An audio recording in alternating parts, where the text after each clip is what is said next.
the Q&As or message board? Oh man,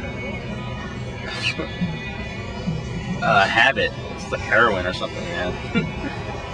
It's on all the time, constantly checking it. You know. Oh, I hear you. How do you find dealing with like that aspect of internet fans, like especially the ones that are attached to your board, your specific board? Like, I love it. I've never had problems with it. You know, it's just a great way to people be in touch with me. Do you bounce ideas off of them? No, but I have learned to through the stuff that I've written, I've learned what do people want as a fan. You know, because like for me, I used to approach writing as I'm the writer. This is the fucking story. You know, the story is what's important. And what I learned is, as a fan, the story's good, but you need to have certain things have to happen. When you have the climatic battle between two villains, like the climatic battle, Thor gets his ass kicked all throughout Blood Oath, and at the end is when he opens up the can of ass kicking, and it's monumental. And to me, it was monumental, but it was only 2 pages of the comic. And people have been waiting for this for 6 months. And what I learned is when it's time for that, you need to have at least 5 pages of that happening, not 2 pages. You know what I mean? Yeah. So there's stuff like that I've learned from the fans. The other main thing is that I'm very uncomfortable with the idea of either having fans. Like, I don't even like to say the word fans. Usually I just say readers. Right. I also don't like it when people come to me and they're nervous to meet me. So this is why I like the board, is because I'm able to humanize myself to people before they ever meet me at conventions. So nobody, you know, is approaching me like, oh, Mr. Oeming, you know. Oh, Mr. Oeming. Except for you. Yeah. Hey, hold on a second. I met your drunk ass in Pittsburgh. I'm like, when you snorted the vodka? Yeah. You remember that? I remember the night before. Okay. The night before, I got in, we checked in at like 10 o'clock, and there's Oeming, who, by the way, if you see a picture of him, you have this disillusion, like he's 7 feet tall, and apparently Norwegian, and bald, and I'm like, oh dude, there's this guy at his table today that just went on this tirade. He's like, I thought you'd be 7'4", and like, Norwegian, but really bald, and I thought you'd be a commie from the north or the south, but, you know, be around that area.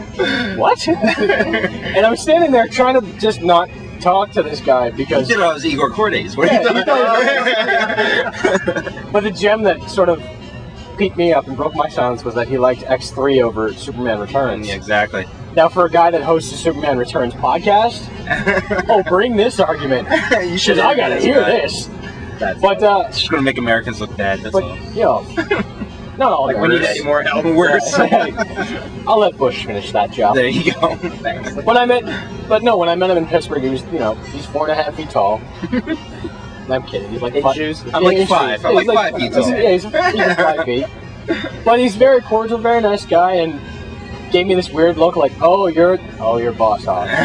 Oh, I get it now. Yeah. But it's very, you know, I think the board helped in the sense that I would have probably been that nervous guy. Yeah. I'm not generally nervous around people. Yeah. But it's just sort of like that. Okay, has this crossed the line? Yeah. See, and I whenever I see that, I want to either run away or fart or something to break down that line really quickly, because you know, belch or slap me in the face. Yeah. Now, other people like that because not because they have egos and, you know, they want to be treated a certain way. I mean, there are some guys like that, but for the most part, people do like that as far as they want to keep some sort of distance. Right. You know, and that's been the downside of that, is that there is no boundaries between me and the readers, so that when I'm at San Diego or Chicago, they're showing me their breast or giving me moonshine that they made in the bathtub, you know. And you just learn to, you know, party accordingly. That's right. Don't down the entire bottle in the next 10 minutes, but you know, pace it out through the night. Yeah, don't snort vodka, because you ever see when a film burns out through the middle like that? You know, that's what happens when you snort vodka. Oh, I saw your reaction. I was like, "Oh, are you there?" I was there. up at the penthouse. And this is your brain. This is your brain on vodka. Oh. The best was when you went to do it again. No, the best was when Rob went to catch the bits that were falling out. Oh God! Yes. Rob caught it. He's like, "No, that's good vodka. That's good vodka." Rob, by the way, for anybody who doesn't know, does this amazing book called Convention Confessional. Yeah. And Mike is actually one of the reasons why I got onto the indie scene. And I wanted to ask you, when you're sort of referring people to books, do you take into account friendship, of course, but also like quality of the book. Like Rob's only got 2 issues, but it's 2 solid issues. Yeah, no, it's quality of the book. I mean, 'cause Yeah. I have friends whose books I won't recommend to people because I don't want to embarrass them, or and it's not that when you're at that level that it's not good yet. You just, as artists, you need time to develop your work, and that's all that there is to it. You know, it's not like, oh, you suck, and you'll always suck. It's you're at that point right now where, you know, the shit's not together yet. Yeah. You know, so yeah, I never falsely represent, you know, what I like. I mean, Rob's always down on himself, thinking that, you know, we're just being nice to him because he's our buddy or something. But I didn't even know the fuck. No, What's his last name? So people who Rob don't know. Riley. Rob Riley. Rob Riley, Scottoons. Comic book conventional. Yeah. We tried it. It's convention confessional. Convention.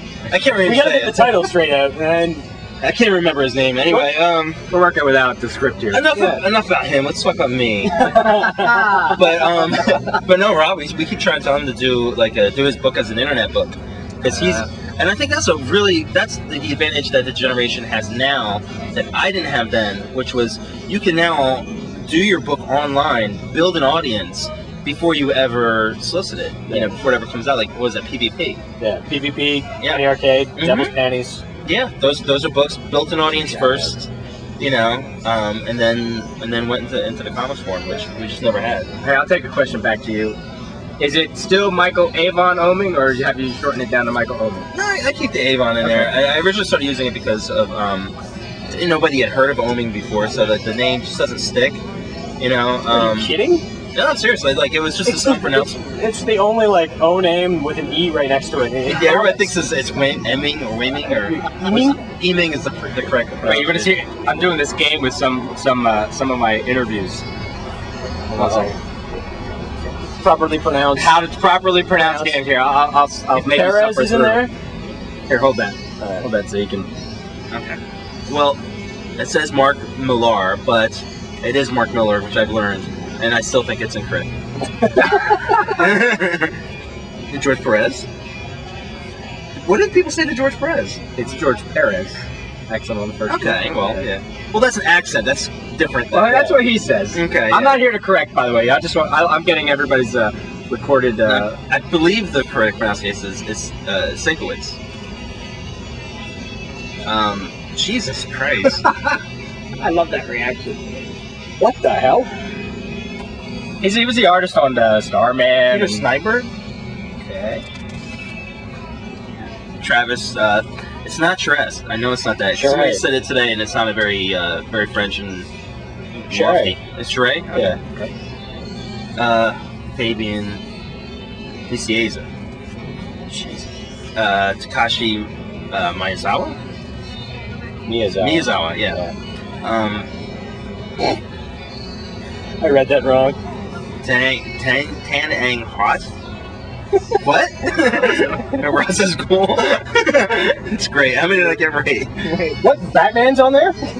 Well, I do a joke for Kevin. Yeah. So I put a Batman. Batman or Moon Knight? Well, I put a Batman, so they'll say Batman, and then I'll say, no, it says Moon Knight. What are you doing? All right, here's some other ones. Hold on. So while Peter's Go ahead, fishing through, best movie you've seen over the summer? It's a hard one. What came out? Are we talking about in the theater or just generally what In I the saw? theaters, because we're not going to mention Ultraviolet and that. Oh. See, actually, no, I want to talk about Ultraviolet because you've seen Equilibrium, Yeah. and it was a fantastic movie. It was a fantastic, like, adolescent, you know, an arrested adolescence fantasy film. You know what I mean? Exactly, yeah. It was fantastic, and I don't know what the fuck was going on in Ultraviolet. It was like he wrote it when he was 10 and didn't change the script. You know, great story, great moments in there, great ideas, but you can't have ideas that change the world and not change the world that it's in.